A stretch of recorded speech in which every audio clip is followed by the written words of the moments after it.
Welcome back to Under Oath. Welcome back to Under Oath. I'm Jeff Kaufman. This is my fellow compadre, James John. I'm a compadre.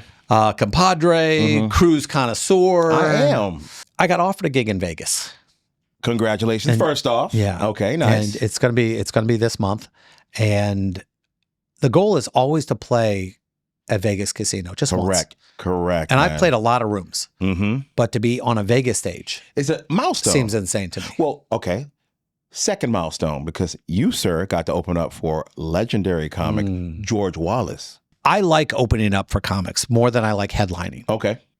And somebody's going to go, well, that's crazy, Jeff. Don't you want the attention? I don't need the attention. No. I can do the job. Yes. It's a job. Absolutely. Anytime you think it's not headlining, people who don't know the difference, there's the guy who does 15 to 25, and then there's a guy that people are there to see, 45 minutes, Correct. 45 minutes to an hour. Yeah. And that's the person in charge. That's the person who has the responsibility. It's their show. I'm tired after doing 50 minutes. People don't get that, though. They like, what do you mean you're tired after that? You're just talking. No, You're just talking. It's different. I can't explain it. I know it doesn't make sense to say it, but it is true. After 45 minutes to an hour, you're spent from talking. When I'm on stage, it doesn't go by fast. Mm-mm. I know time moves faster for other people, but for me, it feels like I've been out there forever. Got it. Like 2-3 hours, because time slows for me when I'm on stage. Got you. And I'm like, okay, did that go? Did that go? A minute, even though sometimes when you do a guest spot, it goes by fast. But when you're headlining, you're at 50 minutes, and I get off stage, I just don't want to talk to anybody. You're done. And everyone's going, that's so good. Can we talk about it? Give me. I need my stuff back. But when I open for somebody, I feel great afterwards. Yeah. There's an energy I have. I still have my energy. I didn't use all of it. You're in this. They call the feature spot the sweet spot for a reason. Yeah. Yeah. So being able to work with George Wallace was amazing. A lot of people don't know George. Look him up. If you don't, comedy legend. Yeah. It was amazing. Good guy, everything else like that. And I know someday he won't be here. And I'll go, that was one of my best moments. Amen. It'd be like, I opened for Shatner. Oh, that's cool. There you go. But now you get to go to Vegas, which is every comic's dream at some point to go there and play. Yeah, and people ask me, well, what does it have to do with law, Jeff? It has a lot to do with law. I can't tell you what stand-up comedy did for my ability to practice law. I'm now aware of a lot of things. Yeah. I'm faster on certain things. I can turn when I'm in front of people, when I'm in front of juries.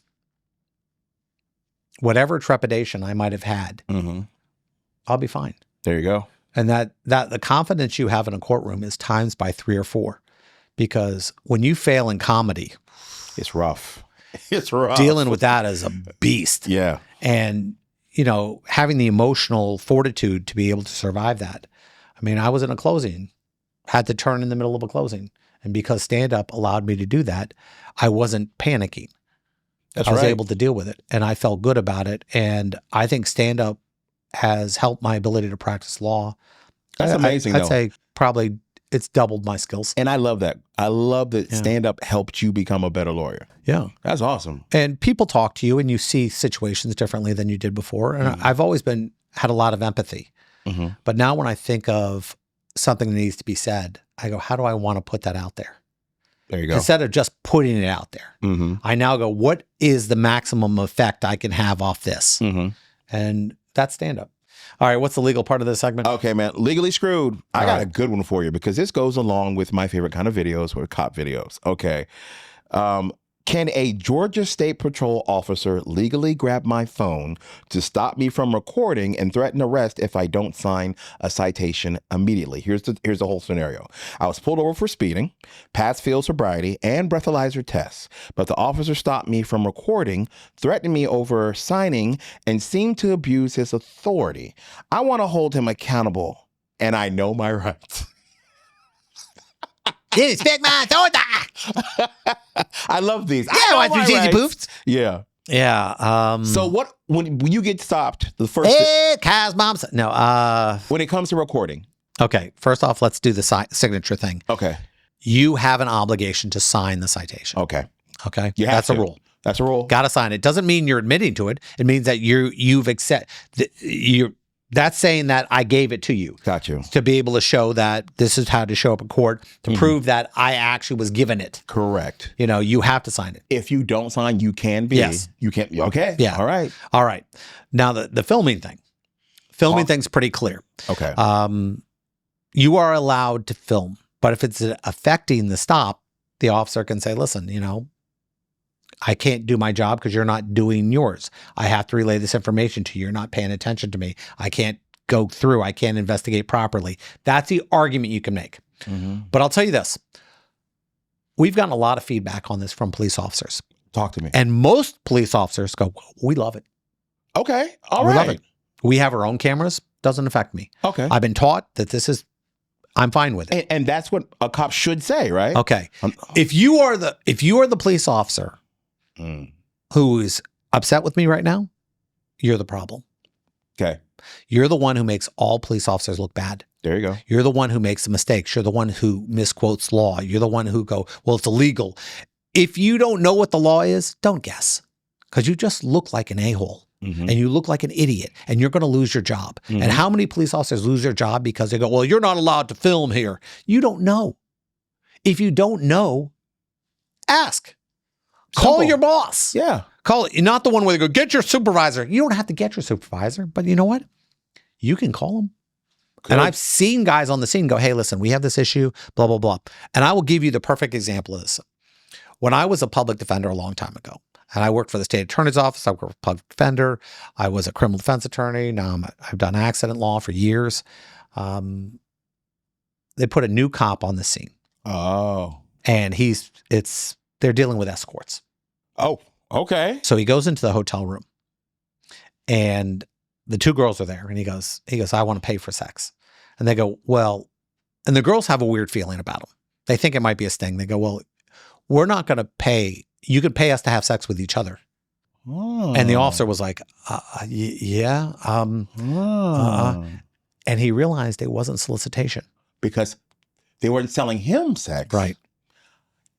So he charged him with lewd and lascivious conduct. But it was in a room. He was arguing that it was. So I actually got this case as a public defender. And this is most of the cases with public defenders, everything gets done in a day. You're sitting there within 10 minutes, it gets worked out. Because there's no way, hey, we're going to go to trial. No. I mean, yeah, there are trials, but normally there's a sea of people coming through. Yeah. And I remember walking up to the judge and I'm sitting with the officer. We're at the bench and the two girls are there and the two girls are being really graphic. And I'm dying because this is hysterical. The officers are going, and the judge is looking and goes, so it wasn't solicitation? No, because I called in. I called my supervisor. Yeah. And the supervisor said, no, it dealt with this and this. So maybe we could charge him with lewd, lascivious. So they were actually trying to apply a law, even though it wasn't the law. And then the judge goes, oh, they take a court cost and a fine?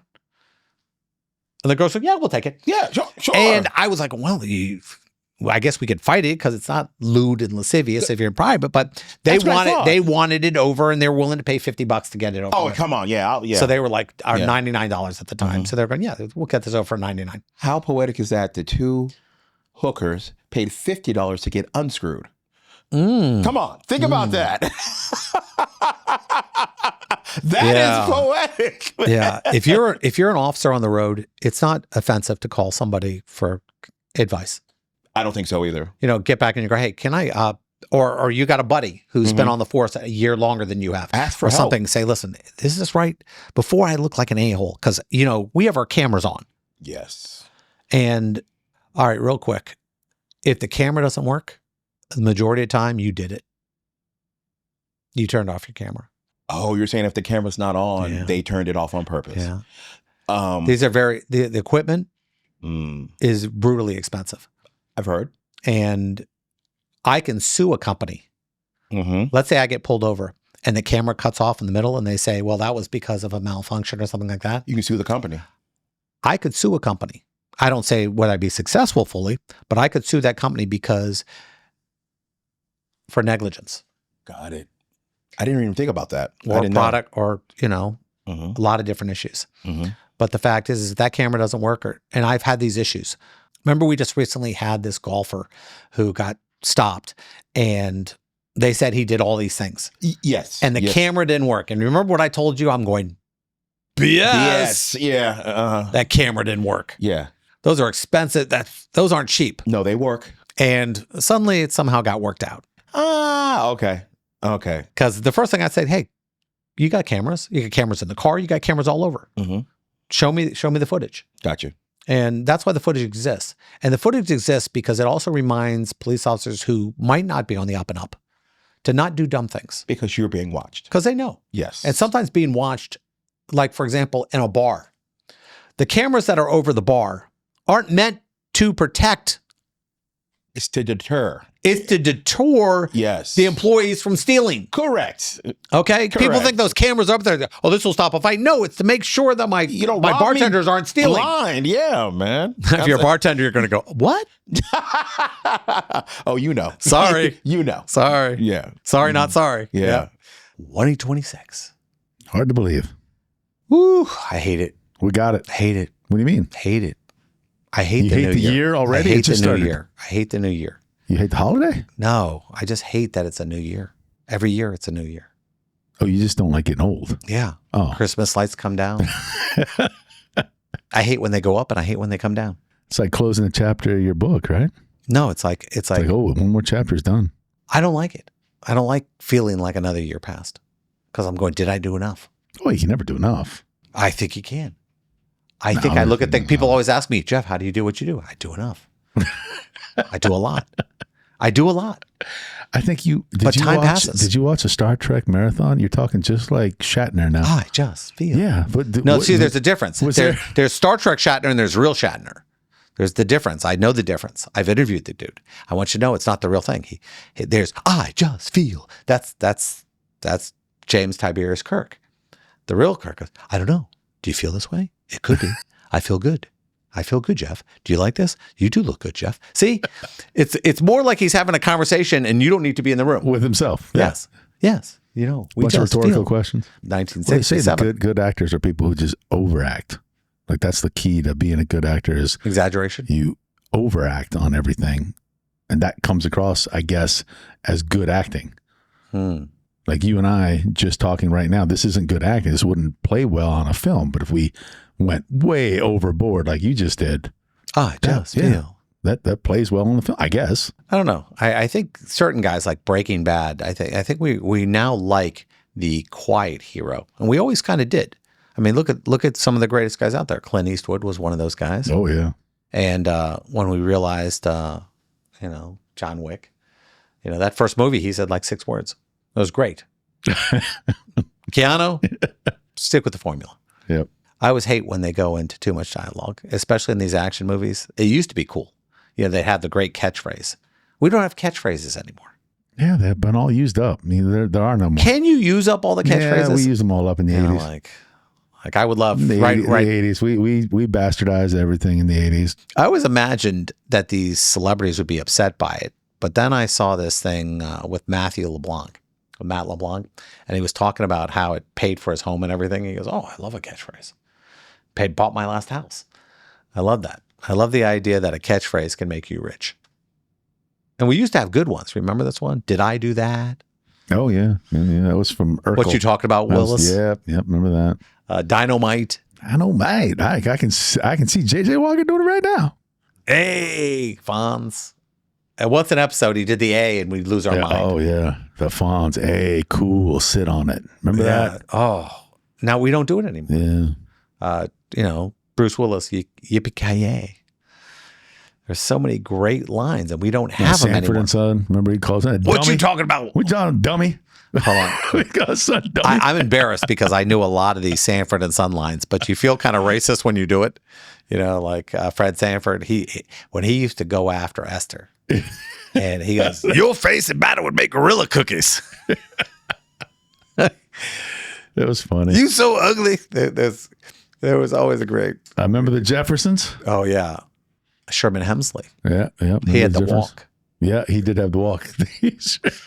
I was just reading something about how all the white producers on that show were scared to death. They're going, "Oh, we don't know," and they paid him less. They paid him less because America. That was one of the Is it ready? first shows I remember that had an interracial couple. Remember his friend Willis? Yeah. He's married to the black lady, and he was mad. Oof. How dare this honky? Yeah, that wasn't great. It made for some good tension. That was the time where you could do stuff all in like the that. family, right? Yeah. All in the family, and the Jeffersons. That's where he came from. They had some crossover. Well, no, he was George Jefferson was That's a how it neighbor. started. Yeah, that's how it started. Yeah, And he said, "You'll love this." The guy Norman Lear, who wrote and produced All in the Family, came to him and said, "Listen, we want you." He goes, "Well, I have to finish this show I'm doing." He was doing a show on Broadway. And he goes, Sherman Hemsley was doing a show on Broadway? Yeah. That guy was a Broadway actor? Yeah, he was a great actor. Really? And Norman Lear said to him, "Listen, I need you to come out to California." He goes, "I can't. I got to finish this show." And they're going, "You're going to give up this money?" Well, yeah, I promised these people I would do it. And Norman Lear looked at him and goes, he flew to New York to try to say, "Hey." And Norman Lear, he was the beast back then, All in the Family. I mean, it was huge. And he wanted this guy so bad because he knew he'd be the guy. And he was right. And he waited. He goes, "Okay, I'll wait for the show's over. Right. I'll wait for the run of the Broadway show to be done." And that's how it happened. Yeah, I watched But it every Hemsley week. took a lot. Sherman Hemsley was the Jackie Robinson of TV. I mean, he was the first guy to come out and do that main character and be able to. The show was all Wasn't about that him. after? No, wasn't after Sanford Good and Times? Sons before that? Except Good Times, Sanford and Son. Those If you were re- two before. if you really think about Sanford and Son, Sanford and Son was more black exploitation than. What? Yep. Oh, stop. Think about it. I'm going to get you, sucker. Things like that. Oh, would you relax with that? It was. No. It was. It was entertaining. Nobody No, was we were getting making exploited. fun of Stop. Grady. I mean, It was it was like Slappy. They played whatever. a character. Nobody was exploiting black They culture. were all pretty bad. Stop. The Esther came in and they'd flap around. This was not something you weren't going, "You know what? It I want was to be funny. a garbage man. It was I can't wait to be them." entertaining. We were laughing It was at a salvage them, not with yard. them. It wasn't a garbage man. It was a salvage yard. Stop it. They kept you know why? Because he made it clear that it wasn't a garbage yard. It's a It was a salvage yard. Okay. You know what I figured out? What'd you figure out? You grew up in South Dakota. This was like the Jeffersons for you. What do you mean? Well, you were living in a double wide. He was living in a house. Yeah, I mean, he actually had it better than you. We didn't get the double wide until I was older. I had the single wide for a long time. But I mean, it was one of those shows where we laughed. Like even JJ and Dynamite, there were times that were tough on that. Like I forgot, was it James? What was the main character, the father? Amos James. The main character was James, but I forgot what the actor's name was. Oh yeah. He was mad because the show moved off of these major themes and would be like JJ Dynamite, and it went from being this so you smart think show. Sanford and Son was black exploitation? Yeah. Every character in that, character in that show, That's a great show. was a caricature of let's just say black culture. It's a sitcom. What white people thought black culture was. Every sitcom is a caricature of different characters Cosby? that we find interesting. Cosby. Yeah. No, Cosby. Caricature, They yes. were doctors and lawyers. Yeah, they were caricatures. They were At least with George Jefferson owned a business. He was rich. Cosby was like, okay, this is what like an almost perfect dad and mom and perfect marriage would look like. That was the intention. Right.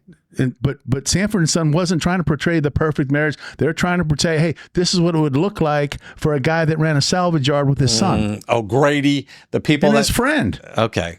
His friend Grady. Okay. The drunk, right? Yeah. There was just a lot. They're all characters. There was a lot. So because they use the same elements, having a character of an archetype, that doesn't make it exploitation. We say and do a lot of things, a lot of opinions, a lot of jokes we make. I can promise you that people will go back and look at some of these videos and they'll take things out of context, or they'll try to say that we were not understanding. We didn't respect people's feelings. We said things that did not fit into society. Now, how important do you think it is to go back and like scrub your social media? You post something, I got to get rid of that. Not at all. You've done it. On your own page. No. I know you've deleted things. No. Yes. Not because somebody told me. Because I told you. I told you, no, this got to go. I don't remember you telling me I had to take anything. I've defriended you 3 times. As a matter of Maybe fact, 5 if times. you told me to take something off, I would leave it on purpose just to show you couldn't tell me to take something off. I've been told, hey, Jeff, this better this isn't great. And I've removed it because you know what? Sometimes I realize that something I might find funny, I have to look back and go, you know what? You are engaging in self-censorship, and when you do that, you've lost. Lost what? What have I lost? What have I lost? You've lost a lot of your character. My character? Yeah. Oh, you think everything you did was right? You're scrubbing your... Oh, listen, be authentic. Oh. If you want to post something, post it. If you want to laugh at something, laugh at it. Be authentic. Don't go back and forth. Oh, my God. Even though I thought this was funny, I'm worried that other people will think that I posted it for this other. And you can play mental games with yourself until you drive yourself crazy. And then you go back and now you're deleting 25 things. No, be yourself. Own your mistakes. Hey, you know what? Maybe I shouldn't have found that funny, but I did. I had a friend of mine, a nice young lady. I'm looking at her Facebook, and there's a picture of her sitting on the toilet. That an ex took of her. She was authentically peeing. Authentically sitting on the toilet. And with a cowboy hat on. And I'm absolutely positive she forgot it was up there. And I said to her, you know, there's a picture of you peeing on your Facebook page. She goes, no, there isn't. I said, yeah, there is. And then she was probably wondering why I was looking at all her pee pictures, but I mean, not the point. But I go, why would you keep that up? And she goes, oh my God, there's a picture of me peeing. I go, yeah. And she was like, what do I do? Delete it. How many dumb pictures are there of you that you're going, well, this was funny. Me, you know, we knew a couple of radio guys who used to do a scene, and it was called Balls on Forehead. And I'm not going to tell you, I love these two. They're two of my favorite people in the world. We can't say their name. I love them too. No, but the world changed. They're my favorite guys. The world changed on them. And, you know, they temporarily lost their jobs for it. And it was authentic. But world changes. And I think when the world changes, we have to respect some of those changes. Okay, Howard Stern. Oh, now I'm Howard Stern. Yeah. Why? Howard Stern was an a-hole. Because you changed. You know Howard Stern is an a-hole. He wanted to be an a-hole. You changed who you are. He wasn't that guy. In. He was a you fake. You should never change who Howard you are Stern to was fit a in. monster fake. He was a fake. He just did stuff to be controversial. He is not like that. He doesn't run around acting like that. He wasn't the personality. He was a fake personality. He made it up to be a certain guy. Everyone knows it. He knows it. Shock jock extraordinaire. Everybody loves watching him. But not him. Not everybody. A lot of people did. I used to love listening to Stern. You did because you were 12. I was 18, 19, 20. You weren't even old enough to drink. Now you listen to him. Now I know I don't listen to him now. He has fallen. He has fallen way. How far could he have gone? Way far away from where he was. How much could he have done? Oh, what are you going to do? Have some more little people and more drunks and more hookers with boobs? I mean, that's the audience that he got old, fostered, but it got old. Yeah, and then that all those people who followed him, they're all betrayed. Well, they're old. We want this guy. We don't want him to change. We don't want Howard Stern to change. We want Howard Stern to be the same Howard Stern as he was in '88. You like the guy who seems to get away with it. That's what was entertaining. Oh, he's getting away with it. He's doing all this bad stuff. He's getting away with it. Yeah, well, he was. Yeah, he was getting fined. He was getting all kinds of things happened to him. He was getting. Yeah, he was getting paid. He was getting paid. Let's be honest. Dude was getting paid. He was totally. Don't say authentic because that's not who he was. Against. He wasn't fighting against anyone. He was trying to make money. Against the system. No, he was trying to make money. Well, I don't know. It was all about making money. Well, it was entertaining. I'm the It was shock entertaining. jock. Now it's just boring trash. It's just it's basically the radio version of the morning show. I think there's a fine line between self-reflection and being woke. The things that we thought were funny, like Eddie Murphy doing buckwheat and how funny that was, and everyone, copying Richard Pryor, like Richard Pryor albums and the Eddie Murphy albums, and it was so funny to make fun of what they were talking about. And we realized a lot of the laughter we had was because we thought we were better. Oh, stop. It did. That is not true, it does. Jeff. The laughter we had was because it was funny. They're making fun of stereotypes. It's fun to make fun of stereotypes. The idiot, the it's fat fun. kid. It's fun. Do you know why there are stereotypes? because that thing that the Nerds. stereotype it happens so often that everybody knows exactly who you're talking about. When they start doing these stereotype characters, we can all relate. Oh yeah, I know exactly The bumpkin. the type of person that he's talking about. And it doesn't mean that all black people or all women or all these types of folks are that way. But we do know one or two that are just like that. And it's funny. And the more real it is, the funnier it is. And woke people can't handle that. I'm sorry, but there are dumb people in every culture, in every race, in every stratosphere. And it's funny. Quit worrying and laugh at funny things. Can we do that? Can we get back to laughing at funny things? Are we allowed to? I don't know. I guess when somebody falls down, it's funny, but then I guess he'd be the vertically challenged. Today we have director, writer, and actor Paul Feig. Paul, can you hear me? I certainly can. How are you today? I'm good. Big movie came out on Friday. Congratulations. Crazy, right? Yeah. I know. We're in theaters too. Hooray. That is a very weird thing now. I mean, having to go, well, we're going to do good money here, but, you know, it's the streaming numbers we're looking for. I mean, did you think you'd say that like 10 years ago? Certainly not. I am a movie theater person. I mean, my last 3 movies have been streamers just because of COVID and all the situations around that. But I just could not wait to get back in theaters. I engineer my movies for audiences to have a group experience, to be very interactive with. And so the fact that we're back in theaters, I could not be happier. You know, I loved one of your earlier works. I mean, it's Haunted by It. It's so good. I've watched the series a bunch of times. Freaks and Geeks. I mean, possibly one of the, I would say one of the top 10 television releases ever. And I mean, it holds like no other show I know. Yeah, I really am happy that it stands the test of time. I mean, it's almost 26 years old now. And I think it's because we really made it about the characters and not about the time that it was set in, you know, because, you know, the issues you go through as a teenager, I think, are pretty universal no matter when it is. It's just the culture around you changes. But I just wanted to make sure to be able to use the touchstones of the culture, like the great music and all that, but then not make it sort of about the artifice of you know, the 80s and all that, and just keep it about these kids. I think what was one of the amazing things is the casting of that show. I mean, how many people wound up having careers later after that show? That doesn't happen. I know, it's crazy. It's really, you know, when you're going to cast a show with kids, you always worry, are we about to like ruin their lives or not? But, you know, every one of them, you know, we saw a million kids for that, but everyone that you met who was going to be a cast member just had something about them. You're like, there's a deep talent here. These are really smart people.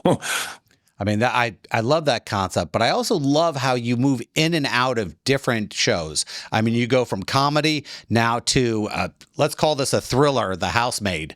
I mean, how would you characterize Housemaid in comparison to, I mean, it's not a horror movie. I mean, what would you call it? I mean, to me, I feel like all my movies are kind of comedies. Just some of them are really, really dark. You know, it is a thriller first and foremost. I'm very into genres. If you look at my filmography, if I may use that word, I definitely play in a lot of genres because I love genre movies. I think because genre movies are there to entertain. They're not there to win awards. They're not there to do anything. They're there to make you have a good time in whatever genre it is.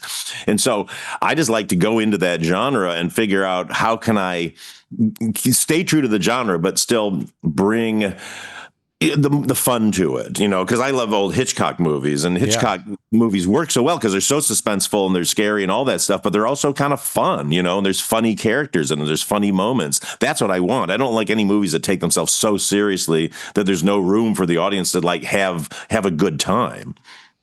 Now, when you talk about a movie like this, when you watch the trailer and everything else, you know, you're going, is this a Fatal Attraction thing? What are we dealing with here? I mean, why don't you give a little quick synopsis so we don't ruin the movie for everybody? But I'm sure a lot of people can't wait to see it. Yeah, it's fun. I mean, all I can, because there's so many twists and turns, and that I never want to give those away. But all I can say is it's basically about this young woman played by Sydney Sweeney, who's kind of down on her luck, living out of her car, and so she gets an interview with this very rich family to be their housemaid, and kind of pretends that she's doing better than she is, and the family seems perfect. It's Amanda Seyfried is the woman in the house, and then her husband is Brandon Sklenar, and they seem like the perfect couple, and then everything goes completely wrong. There's a lot of good-looking people. I mean, I'm not saying your cast is a good-looking cast. I mean, Brandon's supposedly being looked at Batman. You got, I mean, it's crazy who you have. I mean, it just Michele Moroni, this gorgeous Italian actor. No, I was the ogre who walked on the set amongst all these beauties. I was the beast on the set. But it's really I mean, it's just almost like a bonus that they're so beautiful because they're so talented. It's kind of crazy how deep their talent is and how they just took these characters and took this really great, this book that is based on is great. And we had a great, as Rebecca Sunshine did a great adaptation of the script. But then they took that material that was really good and just elevated it to the next level. I love when you take a movie and you actually think about it. I mean, it's hard to say, but a lot of movies now, it's like they're just running forward and then the movie comes to an end. So I like these twists. I like when there's a good, solid story to it. How tough is it when you have this great book and to break it down into 2 hours? You can't read the first 2 chapters in 2 hours. Yeah. Yeah, I mean, that's always the problem, especially with a book that is as popular as this one. Has been on the bestseller list for 2 years straight. It has a lot of fans. You just got to go in and really, I love to have. Well, I was lucky because Rebecca Sunshine had already written her first draft of the adaptation when I read that, and I thought it was really great. And then I went back and read the book, and so I was able to go. She already cherry picked the main things you need. Now we can have a little bit of room to add back some of the things that I think the readers and an audience who hasn't even read the book would really react to. And so that was fun. And then we were also able to add things that aren't in the book so that people who think they know the book come in and still have a surprise experience with a few extra twists that they weren't expecting. Now, when you get the opportunity to do something, I'm sure your agent comes to you and says, hey, listen, they want you to do this, they want you to do that. How tough is it for you to turn something down, for you to go, well, I know this is going to make money, but this isn't what I'm really feeling today? I mean, generally, if I think it's going to be like something that could be really popular, I'll try to make myself want to do it. But I've had a couple of things, I won't even say what they are, but a couple of things that went on to be very big that I turned down. And I don't have any regrets that I turned them down because I go, what I saw them do, I don't think I could have done that. Filmmaking is such a specific thing. And if you don't have the energy for it, meaning the creative energy for it, and you don't see it right when you first read it, I always think that's a danger sign.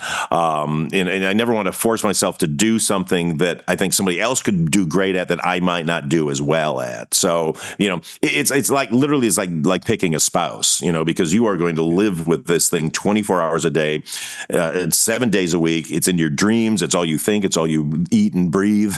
Making a movie is a very intense experience, but very satisfying if it works out well. When you talk about the control and being able to direct the movie the way you want to with the right energy, I'm always amazed at how there's so many different techniques and ways a director motivates his actors. Some don't say anything. Some are hyper focused. I mean, where do you fall in between those two?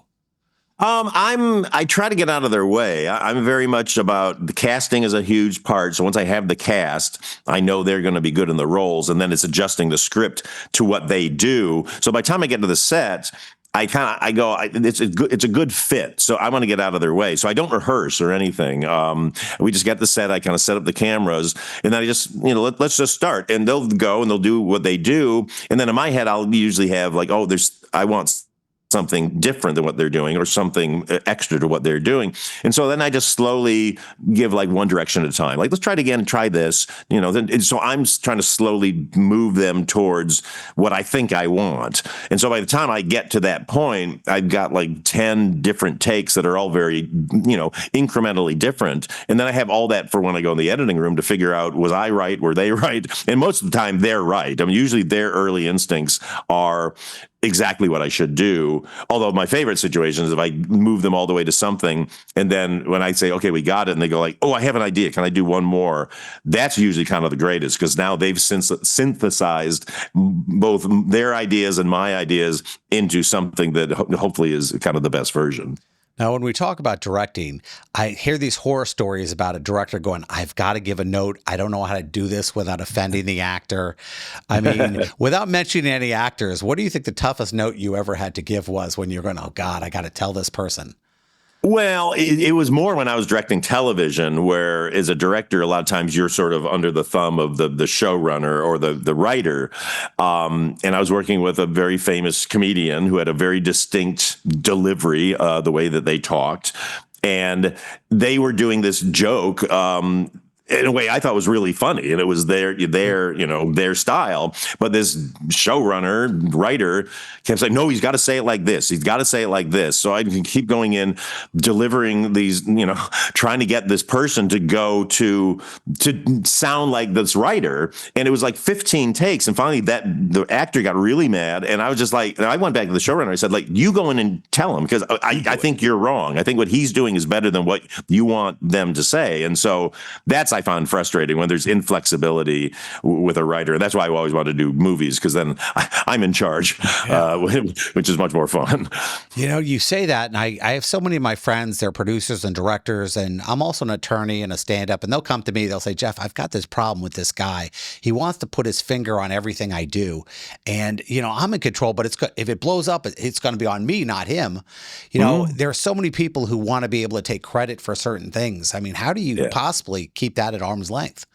Well, the great thing about movies is I can let them try their thing and I can do my thing. The only time you get in trouble is when somebody says, I don't want to do it that way. Then, but I can't even count on one hand the times I've dealt with an actor who was just inflexible. It's happened a couple of times, but no, it's, I love the give and take. I go like, I'll give you your thing that you want to do. Just try it this way. And if it doesn't work, I'm not going to use it. But, there's nothing greater than the editing room, which a lot of people don't have in life. Like, if life had an editing room, things would be much easier, because you can kind of let everybody try their thing. And then you, at the end of the day, go in and sort of control it all and make sure it works. I always hear these horror stories about the company taking a director's film and they're going to do the edit on it, and they do things that are like horrific, and the director's like, listen, this is not my movie. How tough is it sometimes when do they take it from you all the time, or do you have control over it from beginning to end? That's a nightmare. That's a nightmare scenario that I've avoided.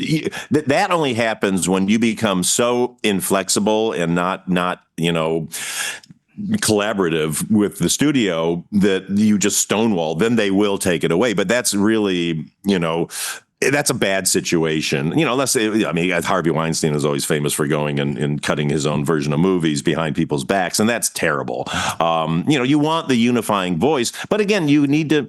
When I lecture to like film students, it's like you have to be political. You have to listen to people, or at least make people think you're listening to them. Because if you're just like no, then they go into panic mode. Versus, it's a give and take. Like, let me try that. Like, they have a suggestion. Sometimes most of the time you're kind of like, okay, that's not what I want at all, but I will try it.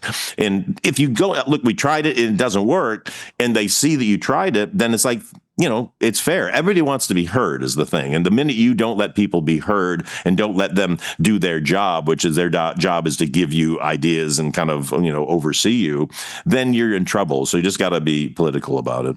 Now, one thing a lot of people don't realize is time. You only have a finite amount of it. And how difficult it is for you when you're sitting there, well, I'm sitting around an hour and 45. I'm sitting around 2 hours. I want to get this scene in, but we don't have the time for it. Yeah, it's all about pre-planning. I have a great assistant director I work with, Artist Robinson, who is just a master of scheduling. Because this movie that we did, we had 34 days to shoot it, which is nothing. That's one of the shorter shoots I've ever done, and we had 200 scenes in the script. So it was going to be a bit of a timing nightmare.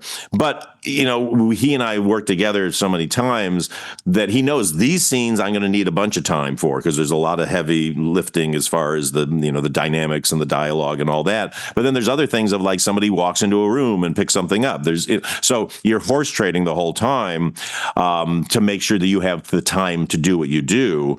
But it can be done. A lot of directors aren't good at time management, and that's what you hear about these 15, 16-hour days that people do, 18-hour days, and that's ridiculous. You have to have the pre-planning to know that you can get out of there in 9 or 10 hours. I do what's called continuous days on my shoots, which is we shoot for 10 hours straight with no lunch, but food's being passed around the whole time. But then at the end of that 10 hours, you pull the plug and everybody goes home and gets a good night's sleep and has, can kiss their families good night.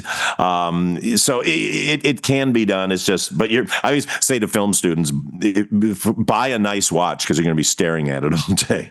You mentioned that, and a lot of people aren't aware. As a director, you're confined by the money. How much money do I have? What budget do I have? And you have some bean counter on the set going, "Hey, listen, we're over.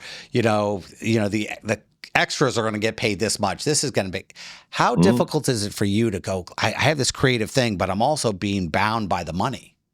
Well, you have, if you separate the two, you're going to go crazy. You have to know that, okay, we've got this amount, here's what we want to do, so let's make sure that it fits. If you just go in kind of going like, well, let's see what happens, you're going to go nuts. And the whole reason we had a 34-day shoot is we only had the budget to shoot for 34 days.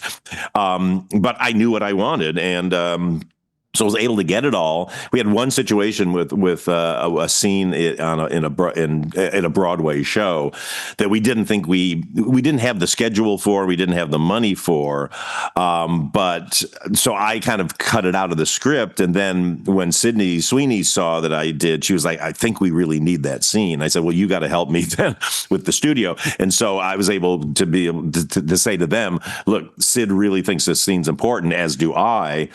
Can we just figure out how to horse trade some money around to make it happen?" And so we did, and she was completely right. It would have been to not have that scene would have lost a lot for this movie. Now, as a director, you put this thing out. You don't know when the release date's going to be. You don't know when who you're going up against.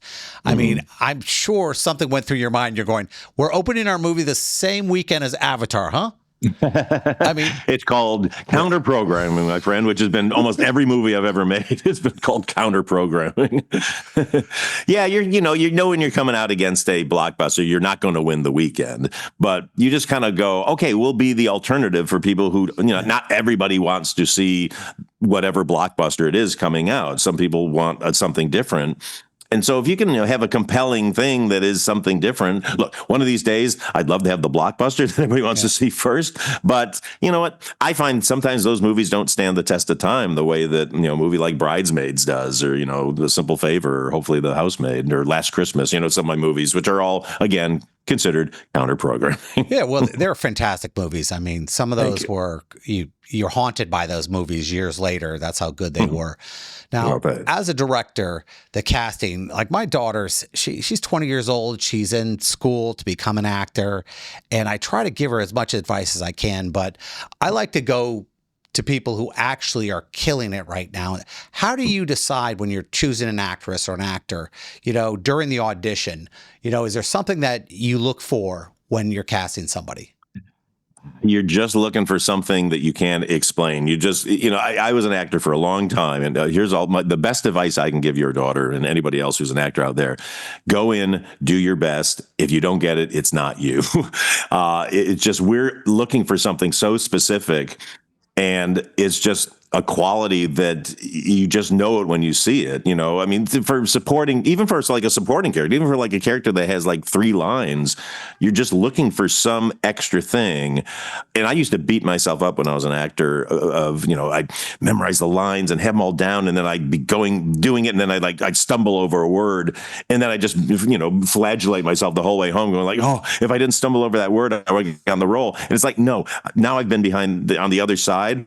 Like I've hired people who could barely get through the script that they're reading, but you just go like, there's something interesting about that person that it feels right for this character. So you just do your best and remember and know that if you do a good job, we will remember you.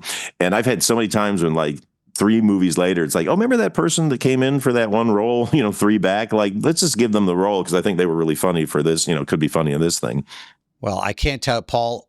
I love when somebody has passion. They explain it. They love what they do. And I can't tell you how great this interview's been. I hope the housemaid does great. Right. I hope it does this on this format, the next format, and the next format, because I really love your work. So thank you for doing what you do.